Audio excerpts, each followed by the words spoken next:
if you're a fan of the LEGO games and a fan of Harry Potter, then you'll be happy to hear that a brilliant marriage of these two worlds has come about in the latest LEGO game, LEGO Harry Potter Years 1 to 4.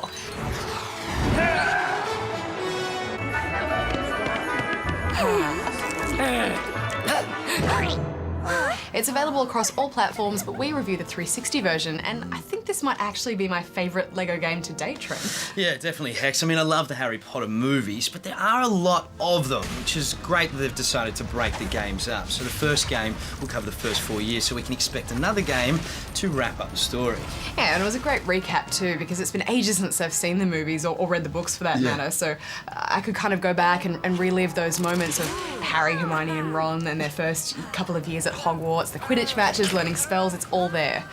The game starts exactly where the books and film do. Harry is left in the doorstep of his Muggle home, and years later he is sent for to attend Hogwarts School of Witchcraft and Wizardry.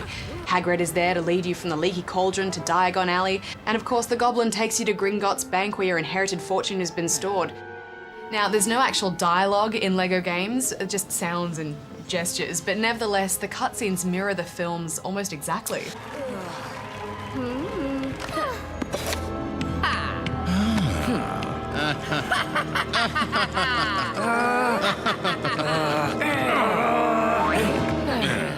Yeah, well, almost. There are a few signature LEGO additions to it.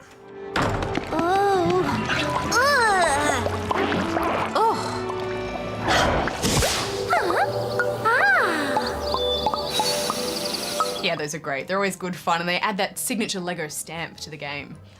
Once you're at Hogwarts, one of the first spells you'll learn is Wingardium Leviosa, which will be the spell you probably use the most throughout the game. It allows you to levitate objects, create stairs, assemble items in mid-air, or lift one another to higher platform areas. Although I think you and I, Hex, got into a few too many magical battles in co-op when we were supposed to be focusing on finishing the story.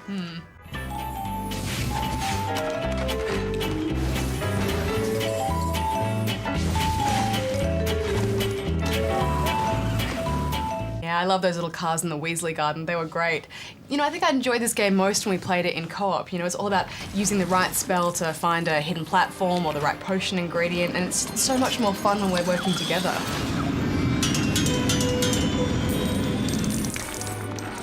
You will find, though, that you don't have all the spells immediately to unlock all the goodies available. So frustrating trying to unlock when you see something twinkling and you don't have the right spell to unlock it or see what's behind it yet.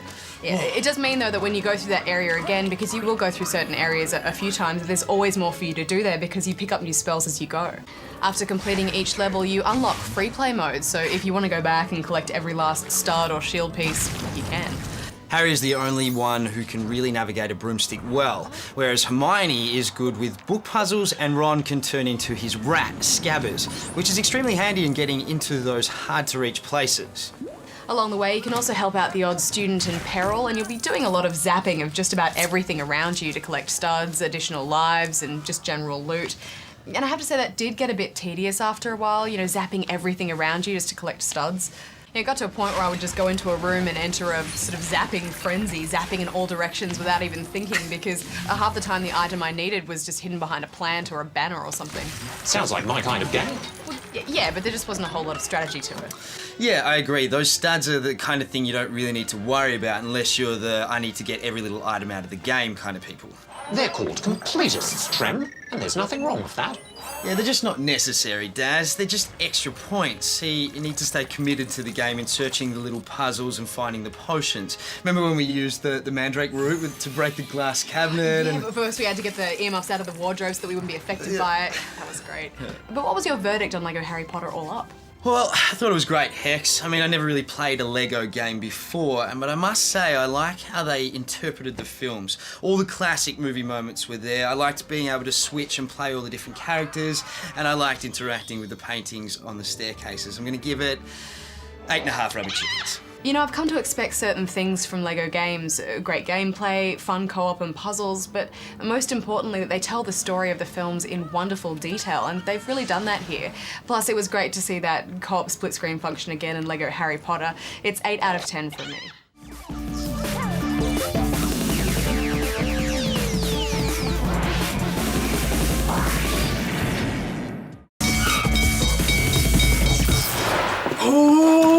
She's gonna love it. Right, well, what's next? Two of my favourite things, Barjo. Batman and Kittens? No, Lego and Harry Potter, years 5 to 7.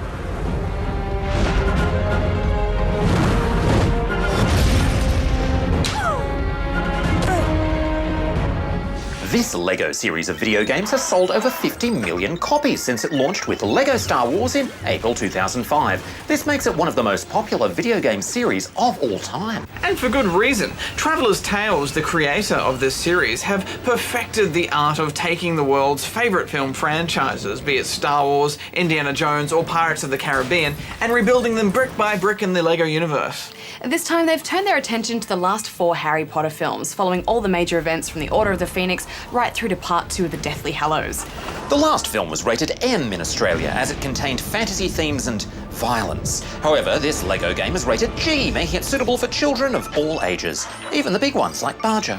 Yes, that film gave me quite a few frights, Darren, so it's good to see that they've still managed to keep all those pivotal moments from the films in this game, but they've just done it in a way that's humorous, or a caricature of the events that occurred.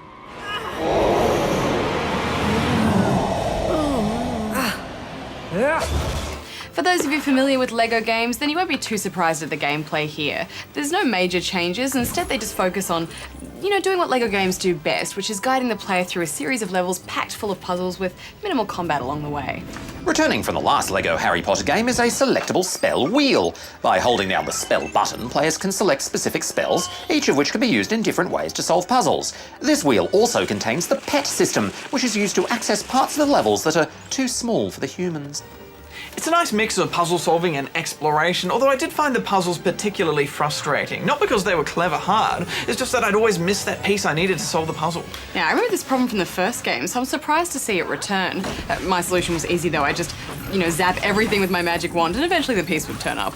Yeah, that's a great strategy, and I think this is easily the best LEGO Harry Potter game so far, especially all those beautiful locations. The first time you go shopping in Diagon Alley, or the first time when you walk down those halls of Hogwarts, it's amazing for Harry Potter fans. The game also includes several new locations that were not featured in the first LEGO Harry Potter game, including Gimmauld Place, the Ministry of Magic, and Godric's Hollow. Like all LEGO games, this is best played in co-op with that amazing split screen. And I know we've talked about this before, but it's just so brilliant the way the screen splits when you move away from each other and then seamlessly rejoins when you return. I really wish more games would do this. Yeah, no game does it better, really, does it? I also think that there are more of those co-op puzzles here which are just better with 2 people, but the AI will help you out if you don't have a friend to play with. I have to say, this might actually be the best LEGO game to date. I mean, the graphics and music are just stunning, and that slightly harder difficulty means you won't just breeze through it. But I really want to open my presents, so we should wrap this up. There's something about the magic of the LEGO universe and the magic of the Harry Potter universe that just goes together so well. Like Batman and Kittens, it's a match made in heaven, and I'm giving it 9 out of 10 rubber chickens.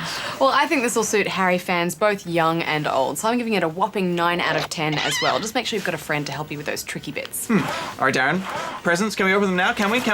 Affirmative!